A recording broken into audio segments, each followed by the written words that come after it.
Hola, buenos días. Soy Estefany Quiroga, docente de la unidad de farmacología y terapéutica. Hoy, en la clase de hoy, voy a compartir pantalla. Vamos a hablar de la prescripción del acceso a la información de medicamentos. Como ustedes saben, la prescripción es parte central de nuestro ejercer de la profesión, ¿sí? Y en esta prescripción, gran parte de eso se basa en elegir los medicamentos. ¿Cómo elegimos los medicamentos? ¿De dónde sacamos la información de eso que vamos a prescribir? Bueno, de eso vamos a charlar un poquito en la clase de hoy. ¿En qué basamos nuestras decisiones terapéuticas? Estos son números bastante conocidos a nivel mundial y preocupantes. Entre un 30 y 40% de los pacientes no reciben el tratamiento basado en los conocimientos actuales y hasta un 25% de las intervenciones que realizas no son necesarias o incluso son potencialmente peligrosas. Entonces, ¿qué soluciones tenemos para esto? ¿En qué paradigmas estamos actualmente? Bueno, desde los años 90 estamos en el paradigma de la medicina basada en la evidencia.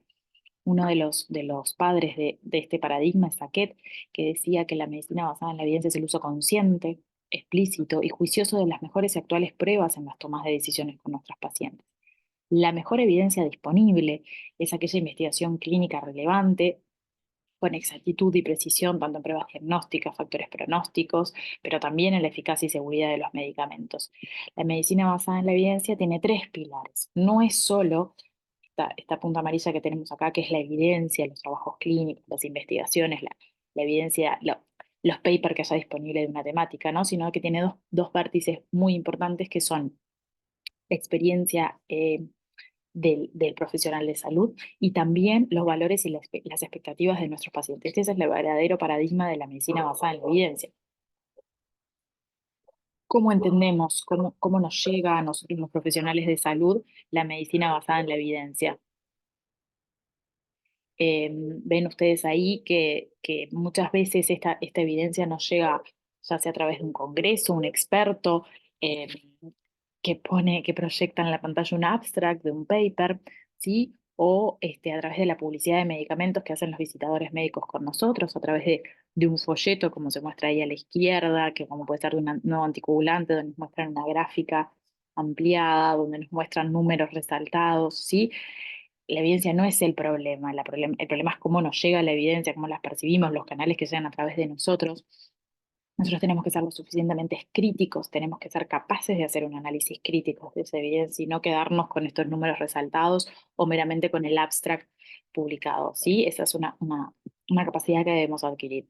La publicidad de medicamentos es algo, no es nuevo, ¿no? Tienen acá publicidades icónicas de los medicamentos. El medicamento lamentablemente es considerado un bien de consumo, entonces, atrás de la mayoría de los medicamentos hay una publicidad. Tienen ahí el ejemplo, no sé, de la aspirina como el fin del sufrimiento.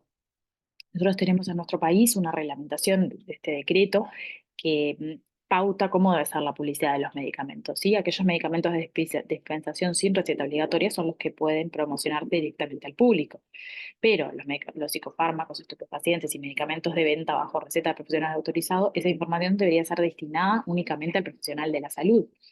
Y acá el decreto aclara de una forma un poco ambigua y dejando la libertad de interpretación, dice así: la información contendrá los elementos que a juicio del laboratorio merezca detallar, bajo su responsabilidad, atendiéndose a la exactitud, imparcialidad y objetividad de dicha promoción, y donde todas las afirmaciones hechas deberán coincidir con las aprobadas en el trámite del registro sanitario. ¿Esto qué quiere decir? Que aquella publicidad que la industria farmacéutica nos brinda a nosotros, a los profesionales de salud, queda al juicio del laboratorio cuánto nos va a decir y qué nos va a decir.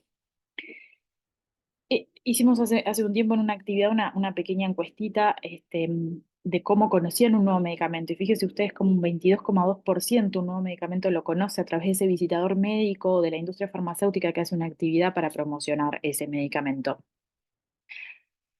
Esa información que nos da la industria, ¿nos deja tomar una decisión informada e independiente o nos está empujando a elegir cierto producto, ¿no? Hay diferentes estrategias de marketing que nos llegan hacia nosotros.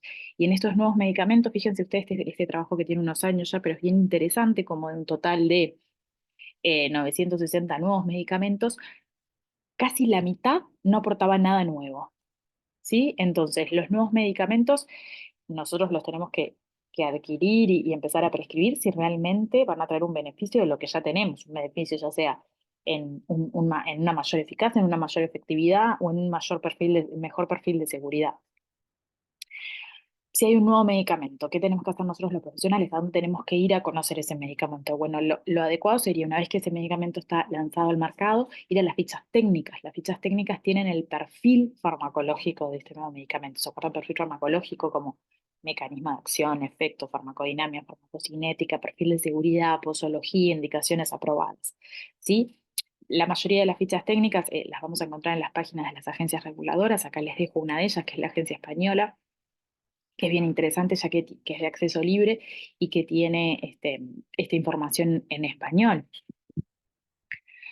Nosotros sabemos que hay un nuevo medicamento, leímos su perfil farmacológico y ahora tendremos que analizar esa evidencia, ¿sí? ¿Cómo la analizamos? Críticamente, de forma individual. Bueno, nos sentaremos con los papers que hay disponibles de este nuevo medicamento o de un medicamento que quizás ya había en el mercado, pero la pregunta que tenemos que hacernos es, ¿estamos preparados para analizar críticamente esa evidencia?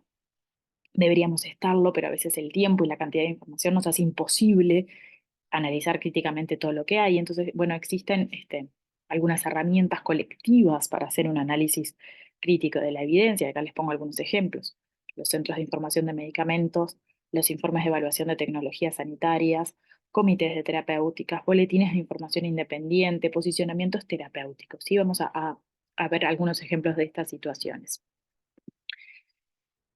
Los centros de información de medicamentos, ¿qué son? Son lugares académicos, organizaciones, instituciones que lo que hacen es analizar de forma crítica la evidencia disponible sobre un aspecto, por lo general a través de un profesional de salud, de un usuario, de una organización, del Ministerio de Salud Pública que hace una consulta a este centro, analiza la información que hay disponible y elabora un informe. Acá les pongo un ejemplo. Nosotros tenemos desde la unidad de farmacología un centro de información de medicamentos en la página web donde se puede hacer una consulta y nosotros tratamos de analizar toda la evidencia que existe sobre esta situación y plasmarla en un informe independiente.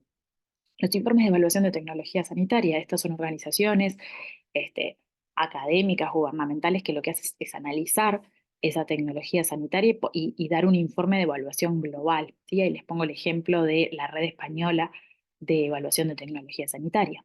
Los comités de terapéutica, las instituciones de salud deberían tener o tienen un comité de terapéutica, que es un grupo interdisciplinario formado por químicos farmacéuticos, las direcciones técnicas, médicos, farmacólogos clínicos, que analizan qué medicamentos debe haber en esa institución, que frente a la solicitud de un medicamento que quizás no haya para un paciente particular por un médico, analiza si ese medicamento realmente va a ser beneficioso para ese paciente y hace una evaluación de la situación. Los boletines de información, estos, a diferencia de los otros que por lo general, de los centros de información que por lo general responden a una consulta, los boletines de información, de forma periódica, eligen algún tema de la agenda que esté en discusión y hacen un análisis de esa información y lo publican periódicamente y lo hacen llegar a sus usuarios. Nosotros también tenemos uno, es el boletín farmacológico, al cual ustedes se pueden suscribir y les va a llegar información periódicamente, el boletín NIPAC, el boletín que es el boletín de Cataluña, que es un boletín muy actualizado, que tiene múltiples publicaciones periódicas, ¿sí? Los posicionamientos terapéuticos, ¿esto qué es? Esto es tomar una decisión frente al manejo de una situación clínica, ¿sí? Y muchas organizaciones y agencias, ahí les pongo la agencia española, como vimos con las fichas técnicas, toman un posicionamiento terapéutico en una situación clínica particular a través de la evidencia disponible, pero vivimos con otras fuentes de información, ¿no? O sea, las redes sociales, Facebook, Instagram, TikTok, hacen también, nos hacen llegar información, por ejemplo, de este medicamento, el Ozempic, un medicamento que según las redes sociales es el medicamento por el cual las estrellas adelgazan, las estrellas de Hollywood, y así es donde nos llega la información. Pero sí, vean, este dibujo ejemplifica bastante estas fuentes de información, ¿no? Si nosotros lo vemos desde la academia, el Ozempic, ¿qué es? Es la semaglutida, un análogo de GLP-1 que se utiliza para los diabéticos tipo 2. Pero ¿qué se ve en las redes sociales y en un acceso a la información? Se ve como un medicamento para adelgazar. Nosotros tenemos que estar capacitados para ver bien qué es lo que hay atrás de esta información. Esto se suma a la inteligencia artificial en la cual vivimos. La inteligencia artificial es una nueva herramienta que tenemos que aprender a usarla porque tiene mucho de deshumanización de la información. ¿sí? O sea, nos va a dar una respuesta que seguramente sea a través de la información que está disponible en la web, nos va a generar una respuesta, pero es una respuesta que está deshumanizada, que no está críticamente analizada, ¿sí? Entonces la idea es que se lleven, que se queden con esta pequeña charla algunos mensajes. Cuando yo necesito saber algo de un medicamento nuevo o de un medicamento que ya está en el mercado, hay que buscar fuentes independientes, confiables de información, hay que analizar críticamente esa evidencia. ¿Sí? Y hay que pensar en las nuevas tecnologías, en las redes sociales, en la inteligencia artificial y adecuarnos a esta nueva tecnología, pero sin perder el análisis crítico. Muchas gracias.